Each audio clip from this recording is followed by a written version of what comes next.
चिंता ऐसी डाकनी जो काट कलेजा खाए, और वैद्य बेचारा क्या करे, कहाँ तक दवा लगाए। Hello friends, welcome to my YouTube channel Chaudharan the motivational speaker. तो फ्रेंड्स, आपका मेरे चैनल पर बहुत बहुत स्वागत है। और आज मैं डिस्कस करूंगी विश्व के महान कवि संत कबीर दास जी के बारे में। जैसा कि आपने थंबनेल में ही देखा होगा कि आखिर क्यों कबीर दास जी ने ये जानते हुए कि मगहर में मरने वाले व्यक्ति को नरक की प्राप्ति होती है, मगहर में प्राण त्यागने का फैसला किया। आखिर क्या वजह थी इसकी? तो ठीक है, बिना किसी समय को गवाए स्टार्ट करते हैं वीडियो को। देखिए, शायद ही ऐसा कोई होगा जो संत कबीर दास जी के बारे में नहीं जानता हो। कबीर दास जी न केवल भारत के बल्कि विश्व के एक महान कवि थे। भले ही वो आज हमारे बीच नहीं है, लेकिन वो अपने दोहों में आज भी अमर हैं और उनके दोहे आज भी विश्व का मार्गदर्शन करने का और व्यक्ति को सही और गलत का फर्क समझाने का काम करते हैं। आज भी उनके दोहे हर व्यक्ति के लिए प्रेरणा का स्रोत बनते हैं। कबीर दास जी जो कि ज्ञान के भंडार थे, तो ऐसा क्या हुआ कि कबीर दास जी ने मगहर में अपने प्राण त्यागने का फैसला किया, ये जानते हुए कि काशी में मरने वाले को मोक्ष की प्राप्ति होती है और मगहर में मरने वाले को नरक मिलता है। तो देखिए, जैसे कि हम सभी जानते हैं, संत कबीर दास जी शुरू से ही अंधविश्वासों और समाज की कुरीतियों के खिलाफ थे। वो सही का समर्थन करते थे और गलत का उन्होंने हमेशा ही विरोध किया। वो चाहते थे कि समाज किसी भी अंधविश्वास में न पड़े, किसी भी कुरीति का पालन ना करे। वो सही और गलत का फर्क समझे और जीवन को एक बेहतर तरीके से जिए। इसलिए उन्होंने मगहर में प्राण त्यागने का फैसला किया, क्योंकि उस समय क्या था कि एक अंधविश्वास चल रहा था कि जो व्यक्ति काशी में मरता है उसको मोक्ष की प्राप्ति होती है और जो व्यक्ति मगहर में मरता है उसको नरक मिलता है।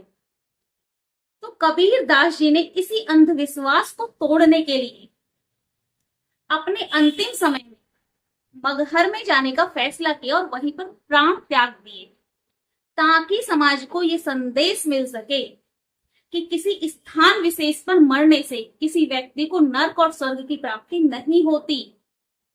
नरक और स्वर्ग की प्राप्ति व्यक्ति को अपने कर्मों से होती है। जैसा वो कर्म करता है उसी के आधार पर उसे नरक और स्वर्ग मिलता है।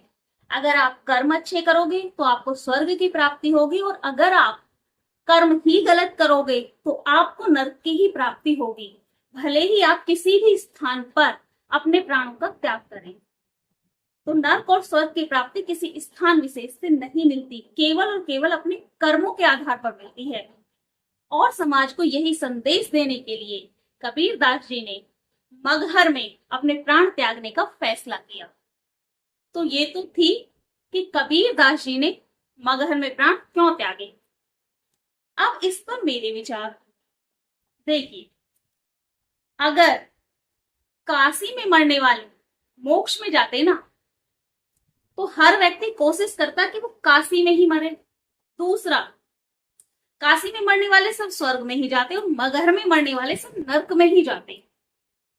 और अगर काशी में मरने वाले स्वर्ग में जाते और मगहर में मरने वाले नरक में जाते, और स्वर्ग नरक किसी स्थान विशेष के आधार पर मिलता, तो कर्म का तो कोई महत्व ही नहीं रह जाता। तो इसलिए नरक और स्वर्ग स्थान विशेष के आधार पर नहीं मिलते, केवल और केवल हमारे कर्मों के आधार पर मिलते हैं। और वैसे भी कहा जाता है कि कर्म करेजा फल की इच्छा मत कर ए इंसान, जैसा कर्म करेगा वैसा फल देगा भगवान। यानी कि कर्म करो, फल की चिंता मत करो।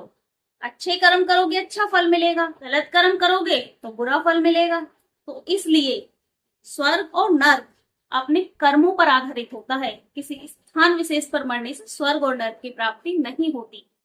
तो इसलिए अपने कर्मों को सुधारिए।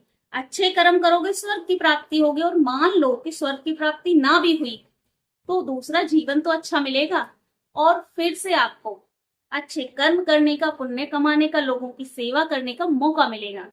क्योंकि कहा जाता है कि मानव की सेवा ही ईश्वर की सच्ची सेवा है। तो इसलिए कर्म अच्छे करते रहिए, फल भी अच्छा ही मिलेगा।